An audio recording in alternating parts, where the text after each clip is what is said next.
ప్రియులారా, మనము ప్రత్యక్ష గుడారమును గూర్చిన ధ్యానాలు చేస్తున్నాం.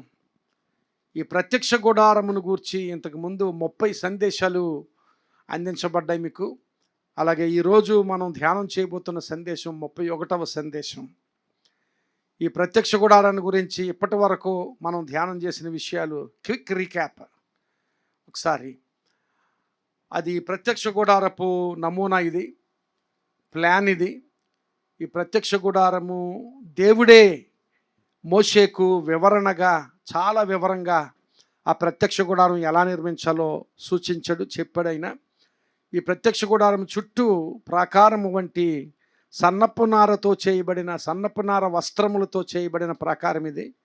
ప్రత్యక్ష గుడారము గనుక ఇశ్రాయేలీయులు అరణ్య ప్రయాణం చేస్తున్నారు గనుక వారు ఎక్కడికి తరలి వెళ్ళిపోతే అక్కడికి దాన్ని తీసుకుని వెళ్ళిపోగలిగేటట్లుగా, దాన్ని మోసుకుని వెళ్ళిపోగలిగేటట్లుగా గుడారముగా చేశారు. కనుక ప్రాకారం అంటే మరి కాంక్రీటు సిమెంట్తో కట్టిన ప్రాకారం కాదు, అది సన్నపు నార వస్త్రాలతో చేయబడిన ప్రాకారం ఇది. ఈ ప్రాకారానికి తూర్పు భాగంలో గుమ్మాన్ని ఏర్పాటు చేశారు. ఇది ప్రత్యక్ష గుడారానికి ఉన్న మొట్టమొదటి గుమ్మం ఇది. ఆ తర్వాత లోపలికి ప్రవేశిస్తే బలిపీఠం తారసపడుతుంది. ఈ బలిపీఠం మీద బలి అర్పణలు అర్పించబడుతూ ఉంటాయి. ఆ బలిపీఠం మీద బలి అర్పణలు అర్పించిన యాజకులు వారి చేతులను కాళ్లను శుభ్రపరచుకోవడానికి ఇక్కడ గంగాళము, ఇత్తడి గంగాళము, ఆ గంగాళంలో నీరుంటుంది, అది ఇత్తడి గంగాళం. వీటన్నిటిని గురించి ధ్యానం చేసాం. ప్రాకారం గురించి ధ్యానం చేసాం, అలాగే గుమ్మం గురించి ధ్యానం చేసాం, ఈ లోపలికి ప్రవేశిస్తే బలిపీఠం గురించి ధ్యానం చేసాం, అలాగే ఇత్తడి గంగాళం గురించి ధ్యానం చేసాం. అలాగే ఇదంతా కూడా వెలుపలి ఆవరణ అంటారు, అవుటర్ కోర్ట్ అంటారు, అవుటర్ కోర్ట్ గురించి కూడా ధ్యానం చేసాం.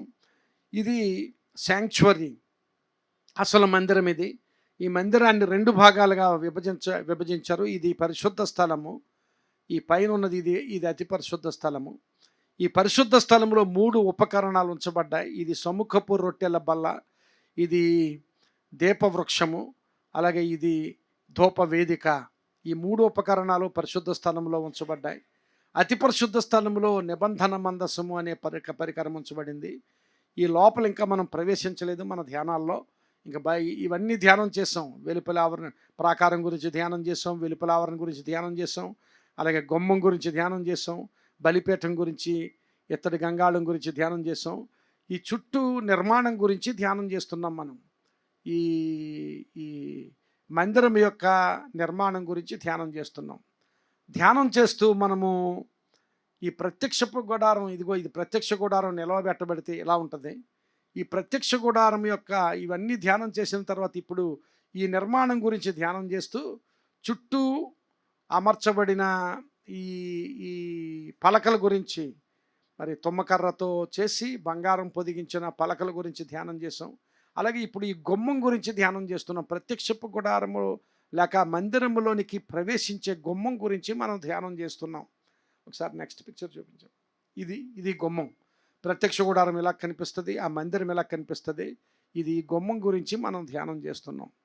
ఈ గుమ్మం గురించి ధ్యానం చేస్తూ ఒక సందేశం పోయిన వారం కాదు కానీ అంతకు ముందు వారంలో ఈ ప్రత్యక్ష గుడారాన్ని గురించి ధ్యానం చేసినప్పుడు ఈ గుమ్మం గురించి ఒక సందేశాన్ని మీరు విన్నారు. అసలు ప్రత్యక్ష గుడారములో 3 ద్వారాలు ఉన్నాయి. ఒకటి ప్రాకారానికి ఉన్న ద్వారం ఉంది, 2 ఇదిగో పరిశుద్ధ స్థలంలోనికి ప్రవేశించే ఈ ద్వారం ఉంది. ఆ తర్వాత లోపలికి వెళ్ళిన తర్వాత అతి పరిశుద్ధ స్థలంలోనికి వెళ్ళడానికి కూడా ఒక ఇది ఇక్కడ ఒక ద్వారం ఉంటుంది, ఈ ద్వారం ఉంది. కనుక 3 ద్వారాలు. ఇప్పుడు 2వ ద్వారం గురించి మనం ధ్యానం చేస్తున్నాం. ధ్యానం చేస్తూ ఒక విషయాన్ని మనం గమనించాం. అప్పటి ఇశ్రాయేలీయుల చారిత్రక నేపథ్యాన్ని మనం ఆలోచన చేస్తే, the historical background of the then Israelites, అలాగూ మనం ఆలోచన చేస్తే అసలు ప్రత్యక్ష గుడారం అనేదే దేవుని సన్నిధిలోనికి, దేవుని కృపలోనికి, దేవుని ఆశీర్వాద స్థితిలోనికి ఇశ్రాయేలీయులను నడిపించే ఒక పెద్ద ద్వారం. The tabernacle it self was a gateway for the children of Israel to get into a blessed state in their lives. వారి జీవితాల్లో ఒక ఆశీర్వాద స్థితిలోనికి వారు నడిపించబడడానికి అసలు ప్రత్యక్ష గుడారమే ఒక పెద్ద ద్వారము అని మనం ధ్యానం చేసి జ్ఞాపకం చేసుకున్నాం. ఇప్పుడు ఈ ఈ గుడారములో, ఈ మందిరంలో ఉన్న ఆ గుమ్మం గురించి మనం ధ్యానం చేయబోతున్నాం. ధ్యానం చేయబోతూ ఉండగా నిర్గమకాండము 26వ అధ్యాయము, నిర్గమకాండము 26వ అధ్యాయం 36, 37 వచనాలు చదువుకుందాం. నిర్గమకాండము 26వ అధ్యాయము 36, 37 వచనాలు చదువుతున్నాను. మరియు నేల ధూమ్ర రక్త వర్ణములు గల పేనిన సన్ననారతో చిత్రకారుని పని అయిన తెరను గుడారపు ద్వారమునకు చేయవలెను. ఆ తెరకు 5 స్తంభములను తుమ్మకర్రతో చేసి వాటికి బంగారు రేకు పొదిగింపవలెను. వాటి వంపులు బంగారువి. వాటికి 5 ఇత్తడి దెమ్మలు పోతపోయవలెను. ఇది గుమ్మం గురించి దేవుడు మోషేకు వివరించిన వివరమది. దేవుడు మోషేకు చెప్పిన మాటలవి గుమ్మాన్ని గురించి. ఈ గుమ్మాన్ని ఒకసారి ఆ పిక్చర్ చూపించమ్మా. ఈ గుమ్మాన్ని చూడండి. ఇది సన్నపు నారతో చేయబడిన, నేల ధూమ్ర రక్త వర్ణములు కలిగిన సన్నపు నారతో చేయబడిన తెర ఇది మనకు కనిపిస్తుంది. ఈ నేల ధూమ్ర రక్త వర్ణములు కలిగిన ఒక తెరను పైన ఇక్కడ కప్పారు. ఈ లోపల ఉంది అది. దాని గురించి మనం ధ్యానం చేసాం. నేల ధూమ్ర రక్త వర్ణములు కలిగిన తెర ఈ పైకప్పులో కూడా ఉంది. దాని గురించి కూడా మనం ధ్యానం చేసాం. ఇప్పుడు పైకప్పు నుంచి వచ్చిన ఈ తెర, ఈ నేల ధూమ్ర రక్త వర్ణములు కలిగిన తెర, ఆ తెరను గురించి ధ్యానం చేసాం. ఇప్పుడు ఆ గుమ్మాన్ని చేయడానికి ఇక్కడ చూడండి 5 స్తంభాలు ఉన్నాయి. ఇక్కడ 2 స్తంభాలు ఉన్నాయి. ఇక్కడ 2 స్తంభాలు ఉన్నాయి. మధ్యలో ఒక స్తంభం ఉంది. 5 స్తంభాలు ఉన్నాయి కదా. 5 స్తంభాలను నిలవబెట్టడానికి ఇప్పుడు వెనక పిక్చర్ చూపించమ్మా. 5 స్తంభాలను నిలవబెట్టడానికి 5 దెమ్మలు చేశారు. ఇక్కడ 2 దెమ్మలు ఉన్నాయి. ఇక్కడ ఒక దెమ్మ ఉంది. ఇక్కడ మరొక 2 దెమ్మలు ఉన్నాయి. 5 దెమ్మలు చేశారు. దేవుడు చెప్పాడు అక్కడ మనం చదువుకున్న వాక్య భాగంలో 37వ వచనంలో, ఆ తెరకు 5 స్తంభములను తుమ్మకర్రతో చేసి వాటికి బంగారు రేకు పొదిగింపవలెను. వాటి వంపులు బంగారువి. వాటికి 5 ఇత్తడి దెమ్మలు పోయవలెను. దెమ్మలు ఇత్తడితో చేయాలి. చూడండి, ఇవన్నీ దెమ్మల క్రింద ఉన్నాయి. చూడండి, ప్రతి పలక, ఈ పలకలన్నీ కూడా దెమ్మలతో నిలవబెట్టబడ్డాయి. ఈ దెమ్మలన్నీ కూడా వెండితో చేయబడ్డాయి. మీరు గమనించర్లేదో, ఇవన్నీ వెండితో చేయబడ్డాయి. ఈ స్తంభంలో నిలవబెట్టిన దెమ్మలు మాత్రం ఇత్తడితో చేయబడ్డాయి. డిఫరెంట్గా కనిపిస్తున్నాయి, వేరుగా కనిపిస్తున్నాయి. మీరు గమనిస్తున్నారు లేదో, ఇదంతా ఇదిగో ఆ దెమ్మలు కరెక్ట్గా చూడాలంటే ఇదిగో ఇవన్నీ కూడా వెండితో చేయబడిన దెమ్మలు.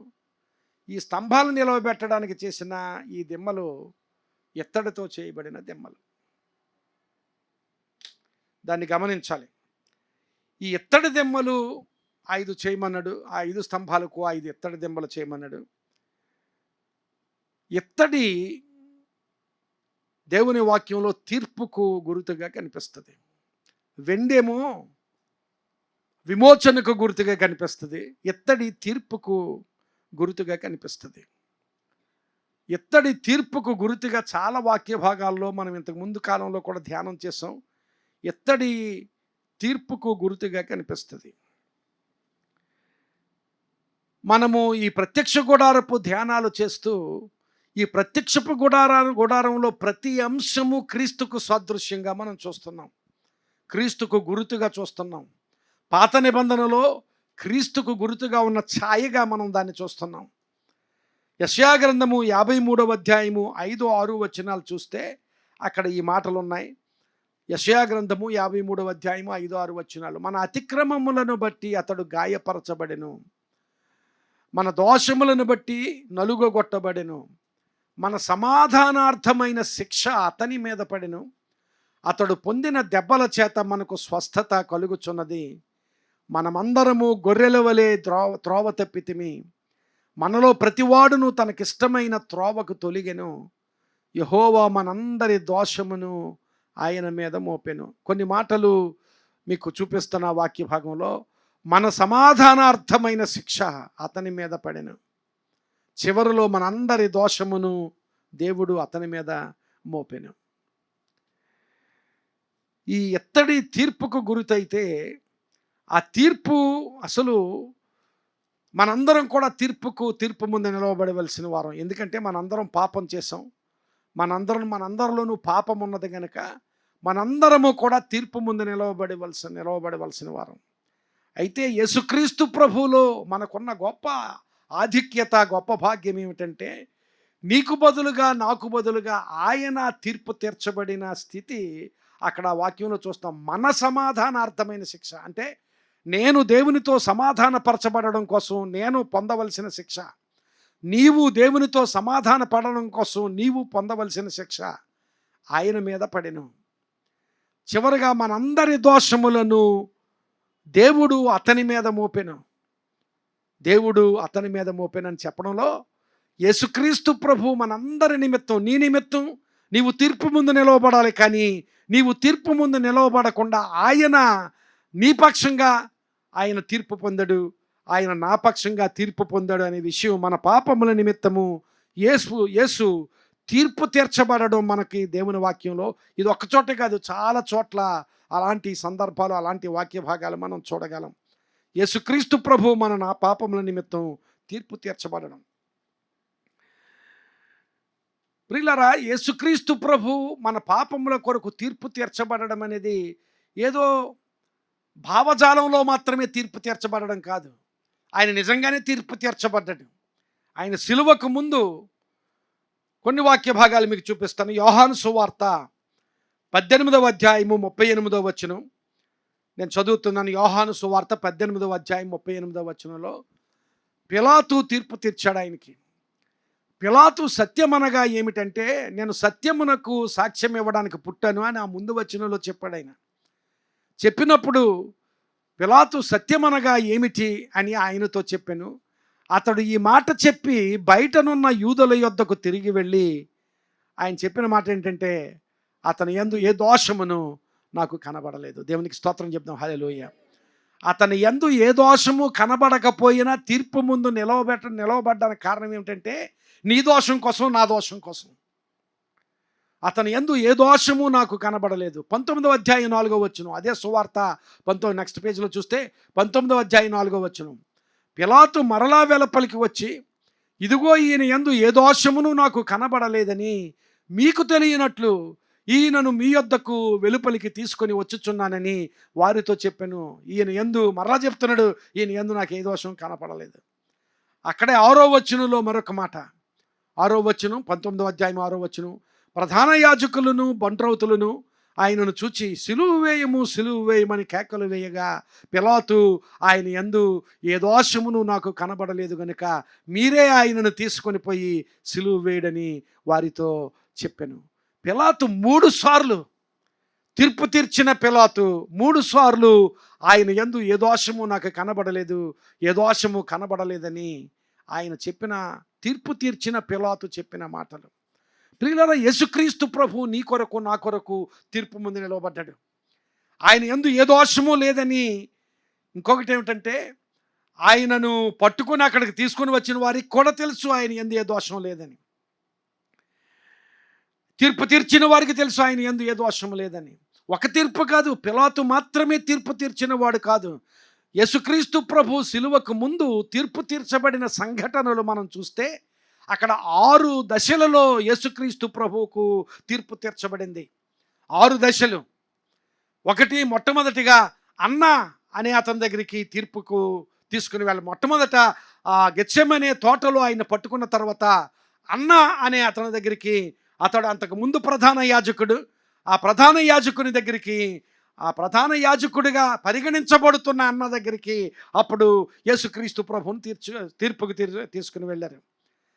అన్న దగ్గర నుంచి అసలు ప్రధాన యాజకుడిగా ఉన్న కయప దగ్గరికి తీసుకుని వచ్చారు. ఈ కయపకు అన్న మామాళ్ళు కనుక అన్న ప్రధాన యాజకుడిగా ఉండేవాడు అంతకుముందు. ఇప్పుడు కయప ప్రధాన యాజకుడు. ఇక్కడ ఒక సంగతి గమనించాలి. పాత నిబంధనలో ప్రధాన యాజకుడు అనేవాడు ఒక్కడే ఉంటాడు. Only one chief priest. యాజకులు చాలామంది ఉంటారు, ప్రధాన యాజకుడు ఒక్కడే ఉంటాడు. ఎక్కువ ఇద్దరు ముగ్గురు లేక ఎక్కువ మంది ప్రధాన యాజకులు ఉండడానికి వీల్లేదు. Only one chief priest. క్రొత్త నిబంధనలో మీరు చదవండి, పాత నిబంధనలో ప్రధాన యాజకుడు అనే సందర్భం ఎక్కడొచ్చినా ప్రధాన యాజకుడు అనే ఉంటుంది. క్రొత్త నిబంధనలోకి వచ్చేసరికి ప్రధాన యాజకులు అని బహువచనం అయిపోయింది, ప్లోరల్ అయిపోయింది. మీరు గమనించారు లేదో? అక్కడ కూడా ప్రధాన యాజక స్థితిలో కూడా మార్పులు వచ్చేసాయి. ఇప్పుడు అన్న ప్రధాన యాజకుడు కాదు నిజానికి ఆ సమయానికి. అంతకుముందు ప్రధాన యాజకుడిగా ఉండేవాడు, ఇప్పుడు కయప ప్రధాన యాజకుడు. అసలు ప్రధాన యాజకుడు ఒకసారి నియమించబడితే, ఒకసారి ప్రతిష్ఠించబడితే జీవితం అంతా ప్రధాన యాజకుడు అతనే ఉండాలి. కానీ రోమా ప్రభుత్వం వారు ఒకడే ప్రధాన యాజకుడిగా ఉంటే అతని ప్రభావం ఎక్కువైపోతుంది, ప్రజల మధ్య అతని ప్రభావం ఎక్కువైపోతుంది, అతనికి ఎక్కువ పలుకుబడి కలుగుతుంది, ఎక్కువ కీర్తి ప్రఖ్యాతులు ఎక్కువ వస్తున్నాయి, అతన్ని ఎక్కువగా వెంబడిస్తున్నారు అని చెప్పి ప్రధాన యాజకులను మార్చడం మొదలుపెట్టారు వాళ్ళు. మతంలోకి ప్రభుత్వం వచ్చేసింది. ఇప్పుడు కూడా అదే జరుగుతుంది భారతదేశంలో. మతంలోనికి ప్రభుత్వం వచ్చేసింది, ప్రధాన యాజకులను మార్చడం మొదలుపెట్టారు. అంటే కొంతకాలం ప్రధాన యాజకుడిగా ఉన్న తర్వాత అతడు చాలా పేరు ప్రఖ్యాతులు వస్తున్నాయి, అతని వెంబడి ప్రజలు అనుసరిస్తున్నారు అనేసరికి ప్రభుత్వం వాళ్ళు ఏం చేసేవారంటే ఆ ప్రధాన యాజకుని మార్చి ఇంకొకరిని ప్రధాన యాజకులుగా పెట్టేవారు.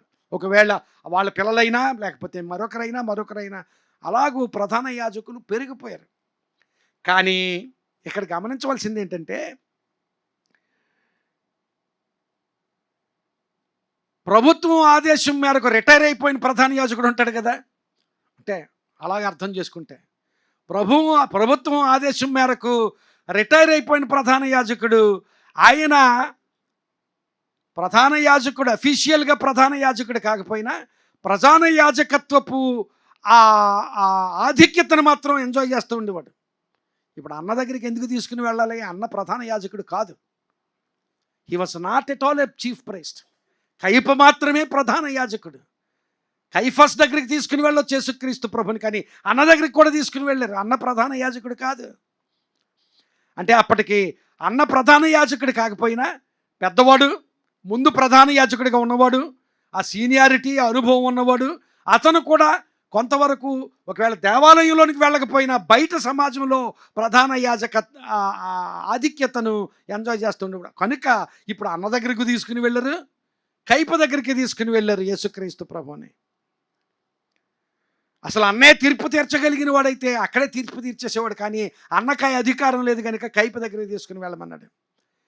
కైప నేను ఒక్కడనే ఎలాంటి విషయంలో నిర్ణయం చేసుకోలేను కనుక సన్హెద్రిన్ సభ దగ్గరికి తీసుకుని వెళ్ళమన్నాడు. సన్హెద్రిన్ సభ దగ్గరికి మూడవ తీర్పు ఏంటంటే, అన్న దగ్గర మొదటి తీర్పు, కైప దగ్గర రెండవ తీర్పు, సన్హెద్రిన్ సభ దగ్గర మూడవ తీర్పు జరిగింది. ఆ మూడవ తీర్పు తర్వాత ఆ సన్హెద్రిన్ సభ వారు పిలాతు దగ్గరికి తీసుకుని వెళ్ళిపోమన్నారు. నాలుగవ తీర్పు అది, పిలాతు దగ్గరికి తీసుకుని వెళ్ళమన్నారు. ఆ పిలాతు దగ్గర తీర్పులో యేసుక్రీస్తు ప్రభువు నిలవబడగా ఆ తీసుకుని వచ్చిన వారు, ఆరోపణలు చేస్తున్న వారు ఏం చెప్పారంటే, ఇతడు గలిలయ నుంచి యోదయ వరకు కూడా ఉపదేశిస్తూ జనులను రేపుతున్నాడని చెప్పారు. ఆ మాటలే అన్నారు. గలిలయ నుంచి యోదయ వరకు, ఉత్తర భాగంలో ఉన్న గలిలయ నుంచి దక్షిణ భాగంలో ఉన్న యోదయ వరకు ఉపదేశించుచు జనులను రేపుచున్నాడు అని చెప్తే వెంటనే ఒక పాయింట్ దొరికింది పిలాతుకి. ఆయన తీర్పు తీర్చలేక, ఓహో ఇతడు గలిలయుడా అని అడిగితే ఎస్ అతడు గలిలయుడు, కనుక ఇది నా పని కాదు, నా జ్యూరిస్డిక్షన్ కాదు. చూడండి, యాక్సిడెంట్ అక్కడ జరిగింది, ఇక్కడ జరిగింది అంటే అక్కడైతే మా పని కాదంటారు పోలీసులు. ఇది మా ప్రాంతంలో వాడు కాదు, ఈ తీర్పు నేను తీర్చేది కాదు, హేరోదు దగ్గరికి తీసుకుని వెళ్ళమన్నాడు. నిజానికి తీర్పుగా హేరోదు దగ్గరికి వెళ్ళాలంటే కొన్ని రోజులు పడుతుంది, గలిలయకి వెళ్ళాలంటే. కానీ హేరోదు ఆ సమయానికి యెరూషలేములో ఉన్నాడట. అలా అవన్నీ వివరాలు వాక్యంలో ఉన్నాయి, మీరు చదవండి. ఆ చివరి అధ్యాయాలు సువార్తలు, 4 సువార్తల్లో, మత్తయి సువార్తలో 26, 27, 28 అధ్యాయాలు, మార్కు సువార్తలో 15, 16 అధ్యాయాలు, లూకా సువార్తలో 23, 24 అధ్యాయాలు, యోహాను సువార్తలో 19, 20 అధ్యాయాలు, ఈ అధ్యాయాలు చదివితే చాలా వివరంగా ఇవన్నీ మీకు అర్థమవుతాయి. పిలాతు దగ్గరికి తీసుకుని వెళ్తే పిలాతు అన్నాడట, ఓహో ఇతడు గలిలయుడైతే నా పని కాదు, మీరు హేరోదు దగ్గరికి తీసుకుని వెళ్ళిపోమన్నాడు. హేరోదు కూడా అతను యందు ఏ దోషము కనబడలేదు. కనపడకపోతే ఇప్పుడు ఆయన ఎట్ ప్రజెంట్ యెరూషలేములో ఉన్నాడు కనుక, యెరూషలేము పిలాతు జ్యూరిస్డిక్షన్ కనుక చివరికి మళ్ళీ పిలాతు దగ్గరికి అలాగా 6 సార్లు అన్న దగ్గర ఒక తీర్పు, కైప దగ్గర ఒక తీర్పు, సన్హెద్రిన్ సభ దగ్గర ఒక తీర్పు, పిలాతు దగ్గర ఒక తీర్పు, హేరోదు దగ్గర ఒక తీర్పు, మరలా రెండవసారి పిలాతు దగ్గర 6వ తీర్పు. 6 దశలుగా ఆ తీర్పు సాగింది. ప్రియులారా గమనించాలి, 6 దశలలో కూడా ఎవరు కూడా ఆయనలో దోషం ఉన్నదని గమనించలేని స్థితి. కానీ ఆయన తీర్పు ముందు నిలవబడ్డాడు. ఎందుకంటే నీ కొరకు నా కొరకు. ఆ దెమ్మలలో, ఆ ఇత్తడి దెమ్మలలో మనకు కనిపించేది ఏంటంటే మన తీర్పు కనిపిస్తుంది. ఆ ఇత్తడి దెమ్మలు చూసినప్పుడు, నేను ధ్యానం చేస్తున్నప్పుడు ఆ దెమ్మలు చూస్తుంటే భయం వేసింది.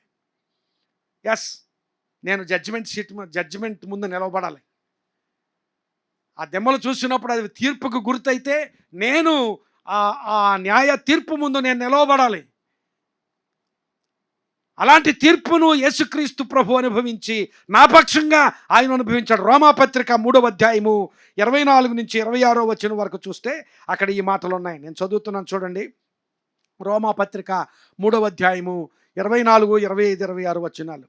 కాబట్టి నమ్మువారు ఆయన కృపచేతనే క్రీస్తునందలి విమోచనము ద్వారా ఉచితముగా నీతిమంతులని తీర్చబడుచున్నారు. గమనించాలి, తీర్పు తీర్చబడుతున్నారు. ఉచితముగా నీతిమంతులను తీర్పు తీర్చబడుతున్నారు, పనిష్మెంట్ లేకుండా. పూర్వము చేయబడిన పాపములను దేవుడు తన ఓరిమి వలన ఉపేక్షించినందున ఆయన తన నీతిని కనుపరచవలెనని క్రీస్తు యేసు రక్తమునందలి విశ్వాసము ద్వారా ఆయనను కరుణాధారముగా బయలుపరిచిన. ఆ మాటలు చాలా మంచి మాటలు. కరుణాధారముగా అంటే నేను కరుణ పొందడానికి ఆధారముగా యేసుక్రీస్తు ప్రభువును దేవుడు బయలుపరిచాడు. ఆ తీర్పు ముందు ఆయన నిలవబెట్టాడు. దేవుడు ఎప్పటి కాలమందు తన నీతిని కరుపరచు నిమిత్తము తాను నీతిమంతుడును యేసునందు విశ్వాసము గలవానిని నీతిమంతునిగా తీర్చువాడునై ఉండుటకు ఆయనను అలాగూ చేశాను. ఆ చివరి మాటలు చూడండి. యేసునందు విశ్వాసము గలవానిని నీతిమంతునిగా తీర్చువాడునై ఉండుటకు, నీతిమంతుడిగా మనల్ని నీతిమంతులుగా తీర్చడానికి ఆయన తీర్పు తీర్చబడిన స్థితి. అక్కడ దేవుని వాక్యంలో చాలా విపులంగా ఆ వచనాలు మరలా మీరు జాగ్రత్తగా చదవండి. మన కోసం తీర్పు తీర్చబడిన సంగతి యేసుక్రీస్తు ప్రభువులో మనం చూస్తున్నాం. అలాగే అదే రోమాపత్రిక 8వ అధ్యాయము 33వ వచనంలో మరొక మాట ఉంటుంది. దేవుని చేత ఏర్పరచబడిన వారి మీద నేరము మోపువాడెవడు? దేవునికి స్తోత్రం చెప్దాం, హల్లెలూయా. దేవుని చేత ఏర్పరచబడిన నీ మీద నేరము మోపిన వాడెవడు? ఎవడు నీ మీద నేరం మోపలేడు. ఎందుకంటే నీ పక్షంగా తీర్పు తీర్చబడింది. ఆ తీర్పును ఆయన పొందేశాడు. Nobody can dare to blame you. Nobody can dare to accuse you.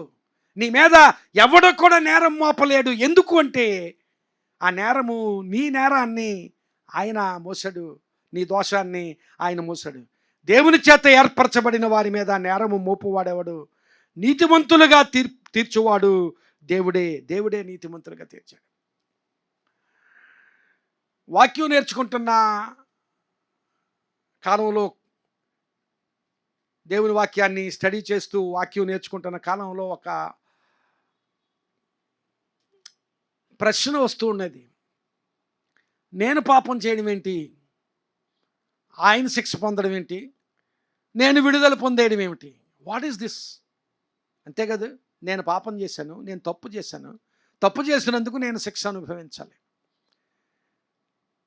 కానీ నా పక్షంగా ఎవరో శిక్ష అనుభవిస్తే నాకు విడుదల ఏమిటి? ఇది న్యాయమా? ఒకవేళ అలా జరుగుతుందంటే అది న్యాయమా?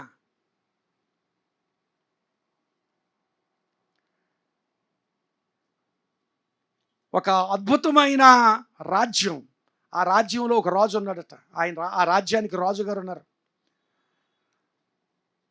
ఆ రాజ్యంలో ప్రజలందరూ చాలా సుభిక్షంగా, ప్రజలందరూ కూడా సంపన్న స్థితిలో ఉండేటట్టుగా ఆ రాజుగారు ఆ రాజ్యాన్ని పరిపాలన చేస్తున్నాడు. ఎందుకంటే రాజుగారు ఎప్పుడు కూడా ఒక జాగ్రత్త తీసుకుంటాడట. ఏంటంటే ఆయన ఖజానా ఎప్పుడు నిండుగా ఉండేటట్లుగా, పంటలు సుభిక్షంగా పండేటట్లు ఆ ఖజానా ఎప్పుడు కూడా నిండుగా ఉండాలి. ఎందుకంటే తన కోసం కాదు, ప్రజలు సుభిక్షంగా ఉండడం కోసం ఆ ఖజానా, రాజుగారి ఖజానా, రాజ్యపు ఖజానా, రాజుగారి ఖజానా కాదు కానీ ఆ రాజ్యపు ఖజానా నిండుగా, రాజుగారి ఖజానా అంటే ఇంకోలా ఉంటుంది. రాజ్యపు ఖజానా ఎప్పుడు నిండుగా ఉండేటట్లుగా రాజుగారు చూస్తూ ఉండేవాడు. అయితే రాజభవనంలో ఆ ఖజానా ఉంటూ ఉండేది. ఎప్పుడో ఒకసారి ఆ ఖజానా దొంగతనం జరిగింది. దొంగతనం జరిగితే, ఈ ఖజానాలో దొంగతనాలు జరిగితే రాజ్యం శ్రమలకు గురవుతుంది. కనుక దొంగతనం ఎవరు చేస్తున్నారా అని పట్టుకోవాలని ప్రయత్నం చేశారు. ఒకసారి దొంగతనం జరిగింది. జరిగినప్పుడు దొంగ దొరకలేదు. మరలా రెండవసారి జరిగింది. నిఘా పెంచరు, దొరకలేదు. మూడవసారి, నాలుగవసారి, ఐదవసారి, ఆరవసారి ఇంకా అలాగ జరుగుతూనే వెంటనే ప్రతిరోజు కాకపోయినా చిన్న చిన్న కాల వ్యవధుల్లో, లేకపోతే నెలకొకసారో 2 నెలలకోసారో దొంగతనాలు జరుగుతూనే ఉన్నాయి. లేకపోతే 6 నెలలకోసారో దొంగతనాలు జరుగుతూనే ఉన్నాయి. నెమ్మదిగా ఒక 30-40 సార్లు అలా దొంగతనాలు జరిగేసరికి ఖజానా ఖాళీ అయిపోతుంది. ప్రజలు అవసరాలు తీర్చబడడం రాజుకి చాలా క్లిష్టమైన సమస్య అయింది అది. ఇక పట్టుకోవడానికి ఎంత నిఘా వేసినా నిఘాకు దొరకడం లేదు.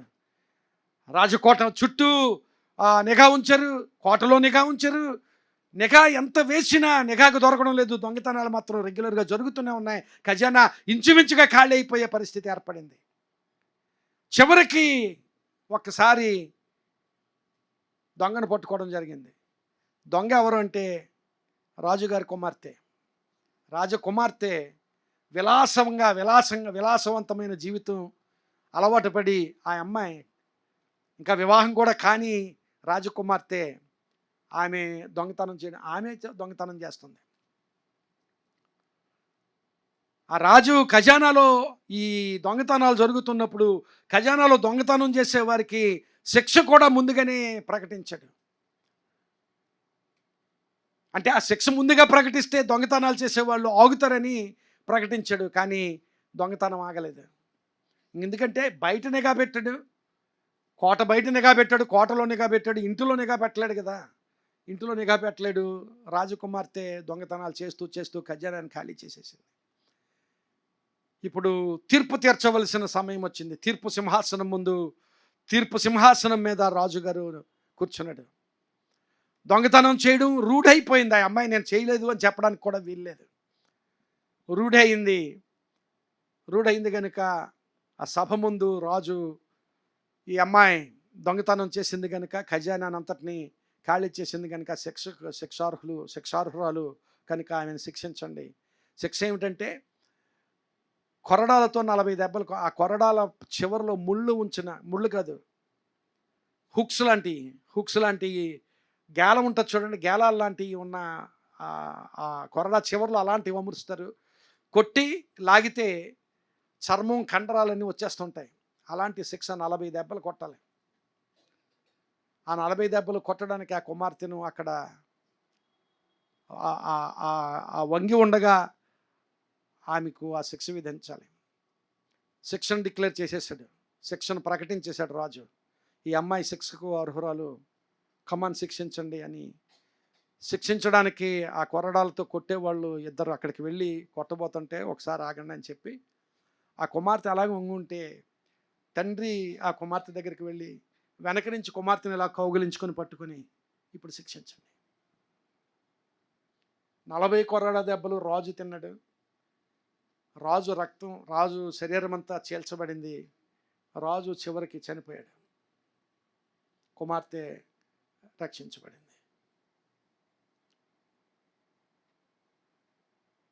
తీర్పు ఆయన మీదకి వచ్చి, ఇప్పుడు ఒకవేళ తీర్పు నేనే అందుకనే పాపమునకు వచ్చు జీతము మరణము కనుక నేను పాపం చేసిన తర్వాత నేనే మరణానికి పాత్రుడిని. కానీ ఆయన నా శిక్షను భరించి, 53వ అధ్యాయం యెషయా గ్రంథంలో మనం చదివాం, మన సమాధానార్థమైన శిక్ష అతని మీద పడెను. మన దోషములను దేవుడు ఆయన మీద మోపెను.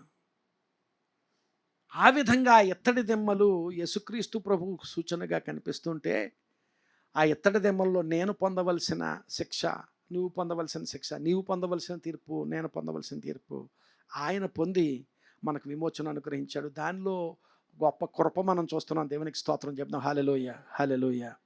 ఆ ఇత్తడి దిమ్మల మీద నిలవబెట్టిన 5 స్తంభాలు కనిపిస్తున్నాయి. 5 స్తంభాలు కనిపిస్తున్నాయి. 5 స్తంభములు కూడా తుమ్మకర్రతో చేయబడ్డాయి. బంగారము ఆ తుమ్మకర్రతో చేయబడిన ఆ స్తంభాలకి పొదగబడింది. ఆ తుమ్మకర్రతో చేయబడిన ఆ స్తంభాలు కనిపిస్తున్నాయి చూడండి. 5 స్తంభాలు, ఇదిగో ఇవి 5 స్తంభాలు. లోపల తుమ్మకర్రతో చేయబడినవి, పైన బంగారపు రేకుతో పొదగబడిన స్తంభాలు. ఇవి 2 స్తంభాలు, ఇవి 2 స్తంభాలు, 4 స్తంభాలు, ఈ మధ్యలో ఒక స్తంభం, 5 స్తంభాలు అక్కడ నిలవబెట్టబడ్డాయి. తుమ్మకర్ర యేసుక్రీస్తు ప్రభు ఈ లోకంలో మానవుడిగా రావడానికి సూచన, బంగారము ఆయన దైవత్వానికి సూచన కనుక యేసు దైవ మానవ స్వరూపాన్ని సూచించేవి 5 స్తంభాలు. యేసు దైవ మానవ స్వరూపాన్ని సూచించేవి 5 స్తంభాలు. ఈ 5 అనే సంఖ్య బైబిల్లో ఎక్కడ మనకి తారసపడిన 5 అనే సంఖ్యలో కృపను చూస్తాం మనం. Number 5 speaks about God's grace. దేవుని కృపను చూస్తాం. దేవుని వాక్యంలో 5 సంఖ్యలు అనేకమైన విషయాల్లో మనకు కనిపిస్తాయి. మొట్టమొదటిగా మానవుడు దేవుని దగ్గరికి చేర్చబడడానికి, దేవునికి దూరం అయిపోతుంటే మానవుడు దేవుని దగ్గరికి చేర్చబడడానికి ధర్మశాస్త్ర గ్రంథాలు 5. ధర్మశాస్త్రం 5 గ్రంథాల్లో ధర్మశాస్త్రం ఇచ్చాడు. ధర్మశాస్త్రము కృప వేరువేరుగా చెబుతాం. అసలు ధర్మశాస్త్రమే ఒక కృప కాదు. ధర్మశాస్త్రమే మానవునికి దేవుడు ఇచ్చిన కృప. అలాగే ఇక్కడ బలిపీఠం గురించి చూసాం. మీకు జ్ఞాపకం ఉందో లేదో, బలిపీఠం కొలతలు 5 మూరల పొడవు, 5 మూరల వెడల్పు అన్నాడు. అందులో కూడా బలిపీఠం ద్వారా దేవుని కృపను మనకు చూపించబడుతుంది. తర్వాత దేవుడు ఇశ్రాయేలీయులకు 5 బలి అర్పణలు ఏర్పాటు చేశాడు. లేవీకాండంలో 5 బలి అర్పణలు చూస్తాం. 5 బలి అర్పణలు, 5 బలి అర్పణలు: దహన బలి, సమాధాన నైవేద్యము, సమాధానార్థ బలి, అపరాధ పరిహారార్థ బలి, పాప పరిహారార్థ బలి. 5 బలి అర్పణలు దేవుడు చూపించాడు. 5 బలి అర్పణల్లో కూడా దేవుని కృప. బలి అర్పణల ద్వారా దేవుడు మానవుని తన దగ్గరికి చేర్చుకోవడానికి. క్రొత్త నిబంధనలో 5,000 మందికి 5 రొట్టెల నుంచి ఆహారం పంచిన స్థితి. 5 బుద్ధిగల కన్యకలను సూచించాడు. అలాగే 5 గాయాలు, యేసుక్రీస్తు ప్రభు సిలువలో పొందిన 5 గాయాలు.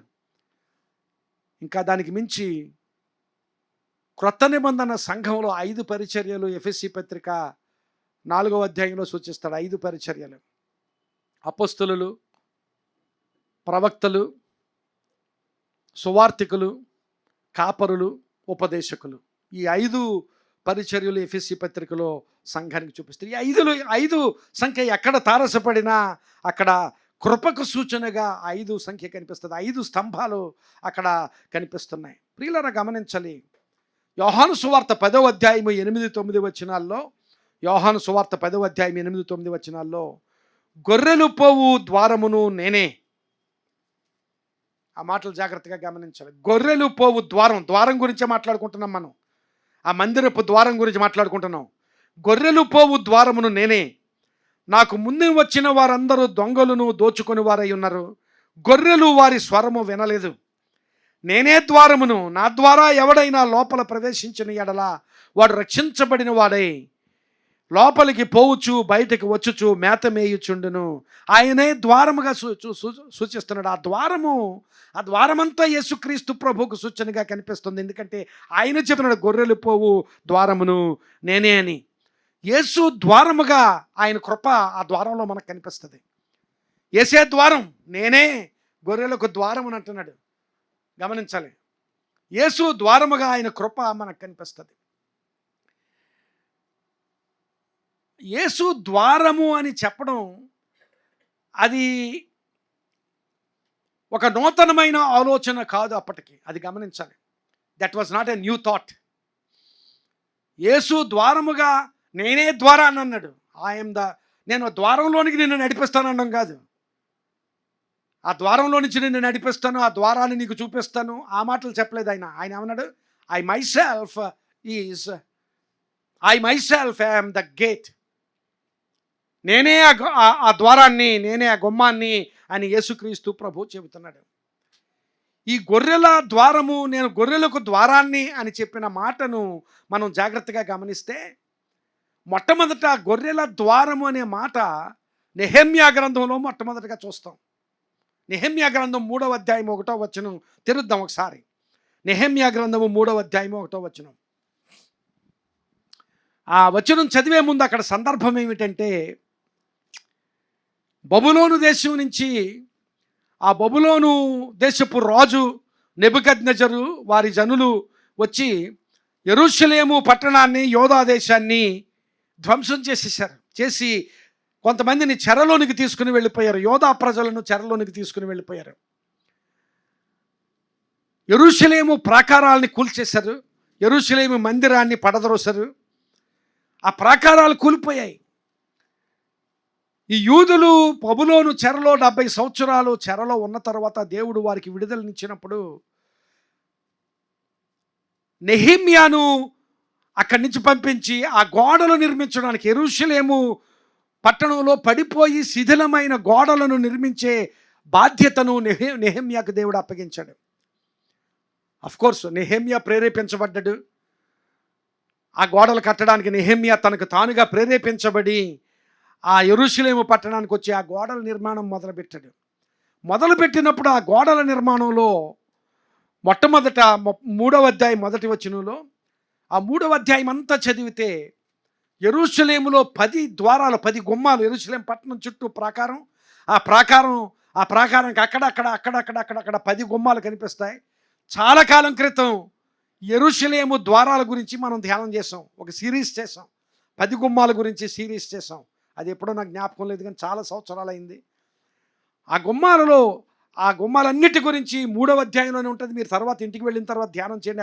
అది చాలా అద్భుతమైన ధ్యానం. అది 1వ వచనంలో ప్రధాన యాజకుడైన ఎల్యాషీబును అతని సహోదరులైన యాజకులను లేచి గొర్రెల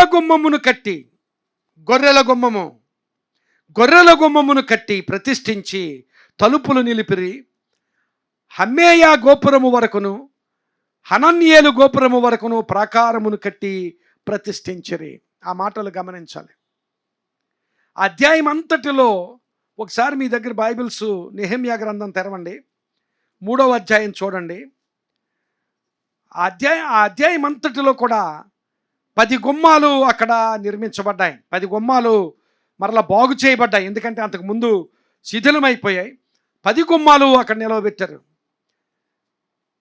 ఆ 10 గుమ్మాలలో గమనించాలి, 1వ వచనంలో గొర్రెల గుమ్మం ఉంది. ఒకవేళ మీరు మార్క్ చేసుకోండి, అక్కడ అండర్లైన్ చేసుకుంటారు, నంబర్ వేసుకుంటారు.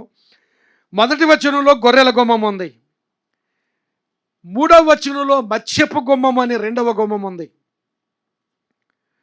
13వ వచనంలో 3వ గుమ్మము లోయ ద్వారము అనే ద్వారం ఉన్నది, 3వది అది. 14వ వచనంలో పెంట గుమ్మం అనే ద్వారం ఉంది, అది 4వది. 15వ వచనంలో ధార గుమ్మము అనేది ఉన్నది, అది 15వ వచనంలో ఉంది. 26వ వచనంలో నీటి గుమ్మము 6వది. 28వ వచనంలో గుర్రపు గుమ్మము 7వది. 8వదా 7వదా, నేను తప్పులెక్కుతున్నాను, గమనించాలి. 6వ వచనంలో పాత గుమ్మము కూడా ఉంది, అది నేను దాటిపోయాను. 6వ వచనంలో పాత గుమ్మం. ఇప్పుడు 26వ వచనంలో నీటి గుమ్మము, 28వ వచనంలో గుర్రపు గుమ్మము, 29వ వచనంలో తూర్పు ద్వారము, 31వ వచనంలో మెప్కాదు ద్వారము. ఇవన్నీ మీకు ఎందుకు చూపించానంటే మీరు తర్వాత ధ్యానం చేసుకోండి. అలాగే ఆ గుమ్మాలన్నింటినీ గురించి చదవండి. ఇప్పుడు గొర్రెల గుమ్మం గురించి మనం ధ్యానం చేస్తున్నాం. గొర్రెల గుమ్మం, ఈ గొర్రెల గుమ్మం అంటే ఒక్కొక్క గుమ్మాన్ని ఒక్కొక్క గుంపు కట్టించారు, ఒక్కొక్క బృందం. అక్కడ ప్రతి గుమ్మం ఎవరు కట్టించారో కూడా రాశారు. ఎవరెవరు ఏ గుమ్మం కట్టారు అవన్నీ వివరంగా అధ్యాయంలో ఉన్నాయి. కానీ ఇక్కడ మొట్టమొదటిగా ప్రస్తావించబడింది గొర్రెల గుమ్మమే. ఆ గొర్రెల గుమ్మం గురించి ఎవరు కట్టారట? ప్రధాన యాజకుడైన ఎల్యాషీబు కట్టించాడు. ఎల్యాషీబును అతని సహోదరులైన యాజకులను గొర్రెల గుమ్మాన్ని కట్టించారు. మీరు మిగిలిన గుమ్మాలు చదవండి, ఏ గుమ్మము కూడా యాజకులు నిర్మించలేదు. మిగిలిన గుమ్మాలు సాధారణమైన వ్యక్తుల చేత నిర్మించబడ్డాయి. ఈ ఒక్క గుమ్మము మాత్రమే యాజకులు, ప్రధాన యాజకుడు, అతని సహోదరులు కట్టించారు. అతని సహోదరులైన యాజకులు కట్టించారు. ఆ విషయాన్ని గమనించాలి. మొట్టమొదటిగా ఆ గుమ్మానికి ఉన్న ప్రత్యేకతను గురించి మీకు ఈ వివరాలు చెబుతున్నాను. గొర్రెల గుమ్మము యాజకుల చేత నిర్మించబడింది. ప్రధాన యాజకుడితోనూ అలాగే మరికొంతమంది యాజకులు కలిసి నిర్మించిన గుమ్మము ఆ గొర్రెల గుమ్మం. అంత మాత్రమే కాదు, ఆ గుమ్మం కట్టిన తరువాత ఆ గుమ్మాన్ని ప్రతిష్ఠించారు. దాన్ని గొర్రెల గుమ్మమును కట్టి ప్రతిష్ఠించి తలుపులు నిలిపిరి. ఆ గుమ్మాన్ని ప్రతిష్ఠించారు. మరి ఏ గుమ్మము కూడా ప్రతిష్ఠ చేయబడలేదు. That was the only gate that was dedicated for the glory of God. దేవుని మహిమ కొరకు ప్రతిష్ఠించబడిన గుమ్మము గొర్రెల గుమ్మము మాత్రమే. మిగిలిన గుమ్మాలు ప్రతిష్ఠ చేయబడలేదు. గుమ్మాలు నిర్మించారంతే. ఎవరో నిర్మించారు, నిర్మించి నిలవబెట్టారు, దట్స్ ఇట్. ఈ గుమ్మానికి ప్రత్యేకత ఏమిటంటే, గొర్రెల గుమ్మం యాజకుల చేత, ప్రధాన యాజకుడి చేత, మరికొంతమంది యాజకుల చేత నిర్మించబడింది. అది ప్రత్యేకత. రెండవది ఏమిటంటే, ఆ గొర్రెల గుమ్మం కట్టిన తర్వాత ప్రతిష్ఠించబడింది. దేవుని నామ మహిమ కొరకు ప్రతిష్ఠించబడింది. అంత ప్రత్యేకమైన గొర్రెల గుమ్మం. ఎందుకు గొర్రెల గుమ్మం అంటే, ఈ గొర్రెల గుమ్మం దాటగానే ఒక కొలను ఉండేదట. ఈ గొర్రెల గుమ్మం అని ఎందుకు పేరు వచ్చిందంటే, యెరూషలేము పట్టణంలో దేవాలయంలో బలి అర్పణలు అర్పించే ప్రతి గొర్రెను, లేక మేకపిల్లనైనా గొర్రె పిల్లనైనా, ఆ ప్రతిష్ట దేవుని సన్నిధిలో బలి అర్పణ అర్పించే ప్రతి గొర్రెను ఈ గుమ్మం గుండా తీసుకెళ్ళాలి. Every sacrificial lamb or sheep should be taken through this gate, sheep gate. ఈ గుమ్మం గురించి కూడా వెళ్ళాలి. వెళ్ళిన వెంటనే అక్కడ ఒక కొలను ఉంటుందట. ఆ కొలనులో మొట్టమొదటిగా ఆ గొర్రెను శుభ్రం చేస్తారు. ఆ కొలనులో శుభ్రం చేస్తారు. శుభ్రం చేసిన తర్వాత దేవాలయంలోనికి తీసుకుని వెళ్ళి దాన్ని బలి అర్పిస్తారు. ఈ గొర్రెల గుమ్మం ద్వారా జరిగే ప్రక్రియ చాలా అద్భుతమైన ప్రక్రియ. ఒకటి, గొర్రెల గుమ్మంలో ప్రవేశం, గొర్రెల ద్వారం. మొట్టమొదటిగా గొర్రెల ద్వారం తారసపడుతుంది బలి అర్పణ చేసేవాడికి. ఏ గుమ్మం ద్వారా నువ్వు ప్రవేశించకూడదు. గమనించాలి. యెరూషలేం పట్టణంలో 10 గుమ్మాల్లో ఏదో ద్వారం నుంచి వచ్చి వెనక నుంచి నేను వచ్చేస్తానంటే కుదరదు. నువ్వు బలి అర్పణ అర్పించేవాడు ఈ గుమ్మం ద్వారానే వెళ్ళాలి. గొర్రెను పట్టుకొని, ఈ గొర్రెను పట్టుకుని ఆ ద్వారం కూడా వెళ్ళాలి. గొర్రె ద్వారం మొట్టమొదట వెళ్ళిన తరువాత అక్కడ కడగబడాలి. ఆ గొర్రె కడగబడాలి. కడగబడుట అనే ప్రక్రియ కనిపిస్తుంది. ఆ తరువాత కడగబడిన తర్వాత బలి అర్పణ జరగాలి. బలి అర్పణ అనే ప్రక్రియ జరుగుతుంది. ఆ బలి అర్పణ ద్వారా ప్రాయశ్చిత్తం జరుగుతుంది. అంటే పాప ఎవరి పేరున ఆ గొర్రె అర్పించబడిందో అతనికి, ఆ వ్యక్తికి, ఆ కుటుంబానికి, లేకపోతే ఆ కుటుంబానికి ప్రాయశ్చిత్తం జరుగుతుంది. ఆ ప్రాయశ్చిత్తం జరిగిన తర్వాత ఆరాధన. ఈ గొర్రెల గుమ్మం ద్వారా ప్రవేశం అనేది చాలా చిన్న సంగతి కాదు ప్రియులారా, గమనించాలి. ఒకటి కడగబడడం, రెండవది బలి అర్పణ, మూడవది ప్రాయశ్చిత్తం, నాలుగవది ఆరాధన. గొర్రెల గుమ్మం చివరికి ఎక్కడికి నడిపిస్తుంది అంటే ఆరాధనగా నడిపిస్తుంది. దేవునికి స్తోత్రం చెప్తాం, హల్లెలూయా. కడగబడుట, బలి అర్పణ, ప్రాయశ్చిత్తము, ఆరాధన, అది క్రమం. ఆరాధన వచ్చేసాను, ఆరాధన చేస్తాను అనుకుంటే అది ఒక పని చేస్తున్నామంతే. ఆరాధనకు జరగవలసిన ప్రక్రియ అంతా గొర్రెల గుమ్మం దగ్గర జరుగుతుంది. కడగబడాలి. మొట్టమొదటిగా నా జీవితం కడగబడాలి, నా పాపం కడగబడాలి, నా నా నా నా నా ప్రవర్తన కడగబడాలి. ఆ తర్వాత అర్పణ, నన్ను నేనుగా సమర్పణ చేసుకోవాలి. సజీవ యాగముగా మీ శరీరములను సమర్పించుడే అన్నట్లుగా సమర్పణ చేసుకోవాలి. నా పాపానికి ప్రాయశ్చిత్తం జరగాలి. ఆ తరువాత దేవునిని ఆరాధించాలి. ఆ ఆరాధన దేవుని సన్నిధిలో అంగీకార యోగ్యమైన ఆరాధన. దేవునికి స్తోత్రం చెప్దాం. అది జరిగిన తర్వాత యోహాను సువార్త 5వ అధ్యాయంలో, యోహాను సువార్త 5వ అధ్యాయం 2వ వచనంలో యేసుక్రీస్తు ప్రభు పరిచర్య చేస్తూ ఉన్నప్పుడు అక్కడ ఒక మాట ఉంది. యెరూషలేములో గొర్రెల ద్వారము దగ్గర హెబ్రీ భాషలో బేతెస్దా అనబడిన ఒక కోనేరు గలదు, దానికి 5 మంటపములు గలవు. ఇక్కడ మనకు ఈ బేతెస్దా కోనేరు దగ్గర జరిగే విషయం అంతా మనకు తెలిసిన విషయమే. అక్కడ రెగ్యులర్గా జరిగే విషయం ఏమిటి, యేసుక్రీస్తు ప్రభు అక్కడికి వచ్చినప్పుడు జరిగిన విషయం ఏమిటి, అదంతా మనకు తెలుసు. ఈ గొర్రెల ద్వారం క్రొత్త నిబంధనలో యేసుక్రీస్తు ప్రభు అక్కడ పరిచర్య చేసే సమయంలో ఆయన అక్కడ రాయబడింది, యెరూషలేములో గొర్రెల ద్వారము దగ్గర, ఈ గొర్రెల ద్వారం మరలా ప్రస్తావించబడుతుంది.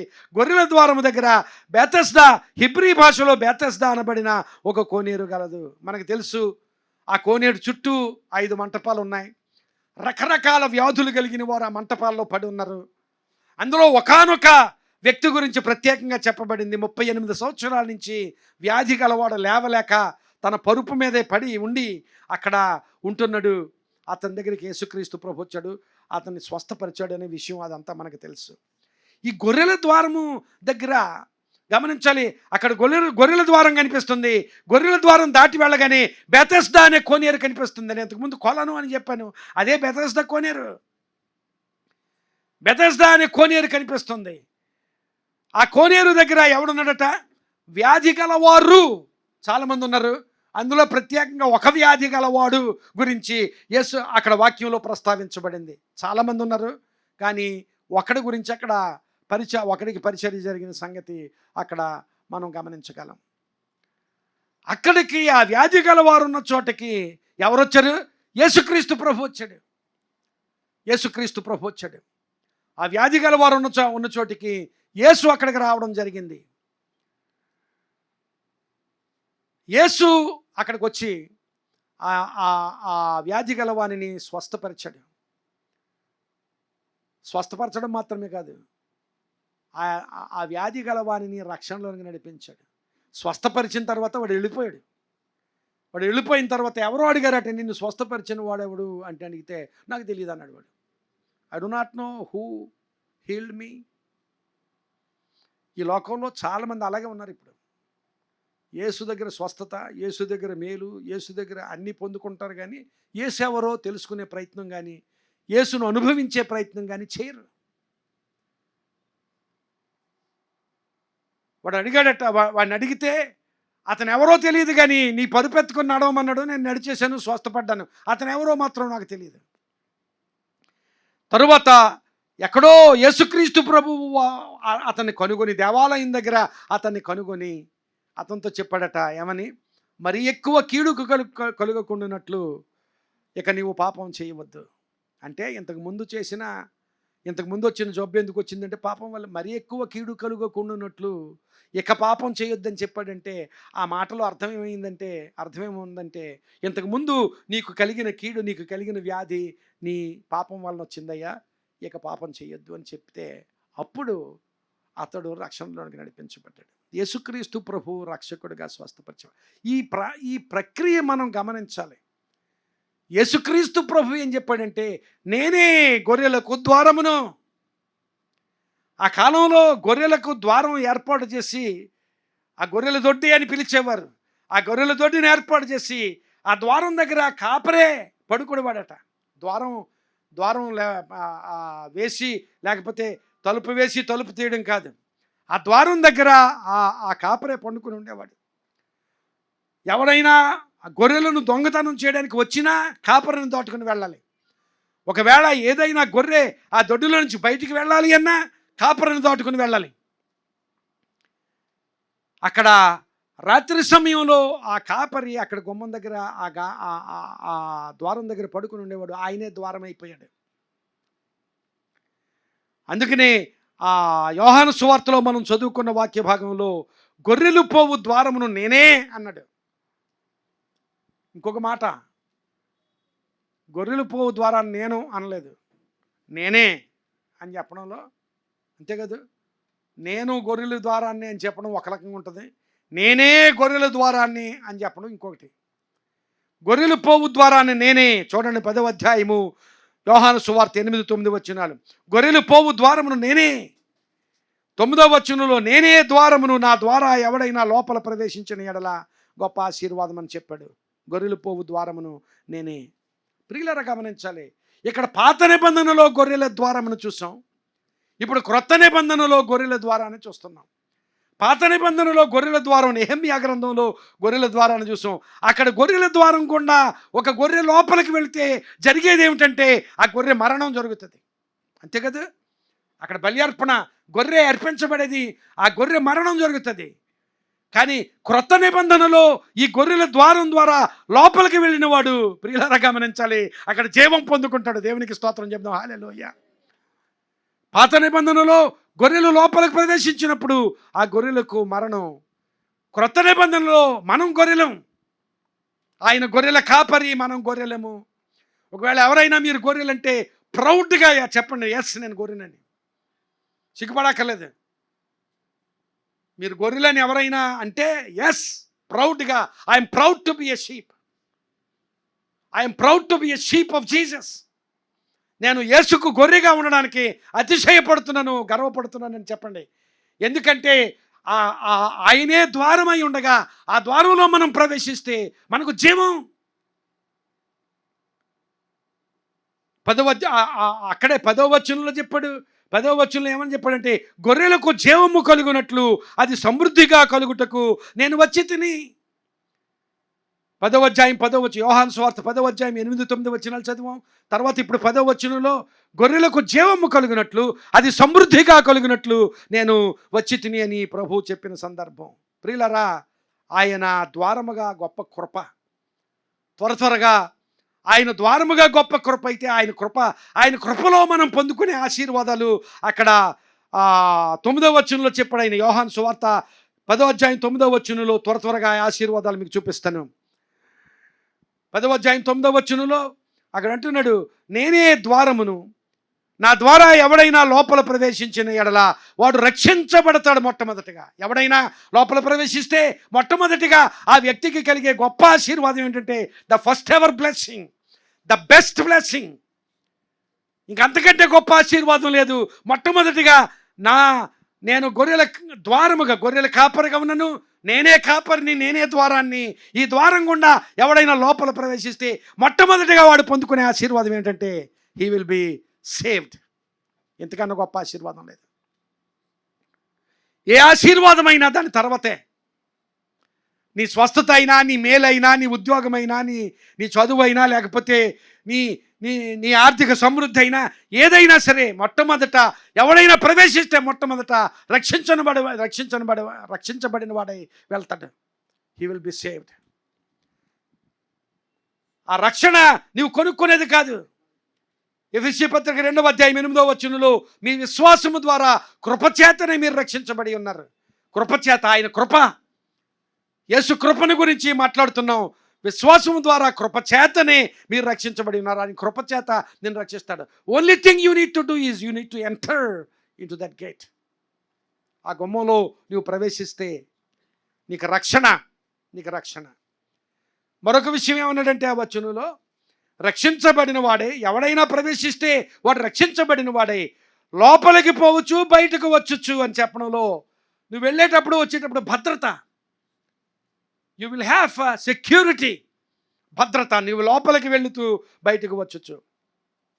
మనం బయటకు వెళ్ళి లోపలికి వస్తామో లేదో గ్యారంటీ ఉండడం ఇది దినాల్లో. ఎన్నో ప్రమాదాలు చూస్తున్నాం, ఎన్నో సంఘటనలు చూస్తున్నాం. వాడు లోపలికి వెళ్ళొచ్చు, బయటకు వచ్చుచ్చు, లోపలికి వచ్చుచ్చు, బయటికి వెళ్ళొచ్చు ఉంటాడు.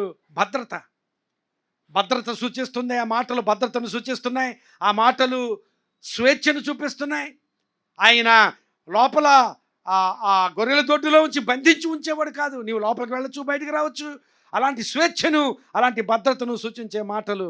యోహాను సువార్త 17వ అధ్యాయం 12వ వచనంలో యేసుక్రీస్తు ప్రభు ప్రధాన యాజక ప్రార్థన ఉంటుంది అక్కడ. ఆ ప్రార్థనలో ప్రభు అన్నాడు, నేను వారి యొద్ద ఉండగా నీవు నాకు అనుగ్రహించిన వారిని నీ నామమందు కాపాడి తిని. ఆయన కృపలో కాపుదల ఉంది. ప్రియులారా గమనించాలి, మన కాపుదల, మన కుటుంబం కాపుదల, మన మన మన ప్రయాణాల్లో కాపుదల, మన అన్ని అన్ని వేళలలో, అన్ని అవస్థలలో ఆయన కాపుదల. We have security through the grace of Jesus. యేసుక్రీస్తు ప్రభు కృప ద్వారా మనకు కాపుదల. మరొక విషయం ఏమన్నాడంటే, లోపలికి వెళ్ళుచు బయటకు వచ్చుచు మేత మేయుచుండును. తృప్తి. మేత మేయడం అంటే తృప్తి. మేత మేయడం అంటే కేవలం మేసేయడమే కాదు, ఏదైనా మన జీవితానికి అవసరత, మన జీవితాల్లో అవసరత, తృప్తి పొందుతావు. ప్రియులరా, జీవితం గొప్ప ఆశీర్వాదకరమైన అనుభవం ఏదైనా జీవితంలో ఉన్నదంటే అది తృప్తే. తృప్తి. ఎంత ఉన్నా ఒకడు తృప్తిగా ఉండడు. ఏమీ లేకపోయినా మరొకడు చాలా తృప్తిగా బ్రతుకుతూ ఉంటాడు. ఎంత ఉన్నా గ్రీడీగానే ఉంటాడు ఒకడు. ఎంత ఉన్నా గ్రీడీగా, లోభిగానే బ్రతుకుతాడు. మరొకడు ఉన్నదానిలో చాలా తృప్తిగా బ్రతుకుతాడు. ఆ తృప్తి సంతోషాన్ని ఇస్తుంది, తృప్తి సమాధానాన్ని ఇస్తుంది, తృప్తి నీకు ఆరోగ్యాన్ని ఇస్తుంది. తృప్తి లేనివాడు ఆరోగ్యంగా ఉండడు. ఎప్పుడు ఏదో లోపల ఆయాసం, ఎప్పుడు లోపల ఏదో భారం, ఎప్పుడు లోపల ఏదో కృంగిన స్థితి, ఎప్పుడు లోపల ఏదో ఒక అలజడి. తృప్తి ఉన్నవాడు సమాధానంతో ఉంటాడు, సంతోషంతో ఉంటాడు, ఆరోగ్యంతో బ్రతుకుతాడు. నీకు మంచి ఆరోగ్యం కావాలంటే తృప్తిగా ఉండు. అది ఒక ప్రిన్సిపల్. అది నీవు సంతోషంగా ఉండాలంటే తృప్తి, నీవు సమాధానకరంగా ఉండాలంటే తృప్తి. అలాంటి ఆశీర్వాదం యేసు కృపలో మనకిచ్చే ఆశీర్వాదాలు, అక్కడ ఆయన ద్వారముగా మనకిచ్చే ఆశీర్వాదాలు. ఈ ప్రత్యక్ష గుడారపు ద్వారంలో అద్భుతమైన ఆశీర్వాదాలు దేవుడు మనకి చూపించాడు. ఆ గుమ్మంలో యేసుక్రీస్తు ప్రభు మన పాపం నిమిత్తం తీర్పు తీర్చబడిన స్థితి ఆ దిమ్మలలో చూసాం. ఆ స్తంభాల్లో యేసు ద్వారముగా ఆయన కృపను చూసాం. ఆయన కృపలో మనం పొందుకునే ఆశీర్వాదాలను చూసాం. ఆ ఆశీర్వాదాలు, ఆ కృప మనకు కావాలి. ఆ ద్వారంలో మనం ఒకవేళ ఇంకా నేను ఆ ద్వారంలో ప్రవేశించలేదు, నాకు ప్రవేశించాలని ఆశ ఉంది అంటే ఈరోజు నీ జీవితాన్ని దేవునికి అప్పగించు. తప్పకుండా ఆ ద్వారంలో నిన్ను ఆహ్వానిస్తున్నాడు ఆయన. ప్రయాసపడి భారం మోసుకొనుచున్న సమస్తమైన వారలారా మీరు నా యొద్దకు రండి అని ఆహ్వానిస్తున్నాడు. ఆ ఆహ్వానాన్ని స్వీకరించుదాం, ప్రవేశించుదాం. ఒకవేళ ఇంతకుముందే ప్రవేశిస్తే ఆ ప్రవేశంలో నువ్వు నిలకడగా ఉంటున్నావా? లోపలికి వెళ్ళుచు బయటకు వచ్చుచు మేత మేయొచ్చు ఉన్న స్థితిలో నీవు ఉన్నావా? లేక ఏదైనా లోటు ఉందా? ప్రార్థన చేసుకుందాం. దయచేసి తల వంచండి.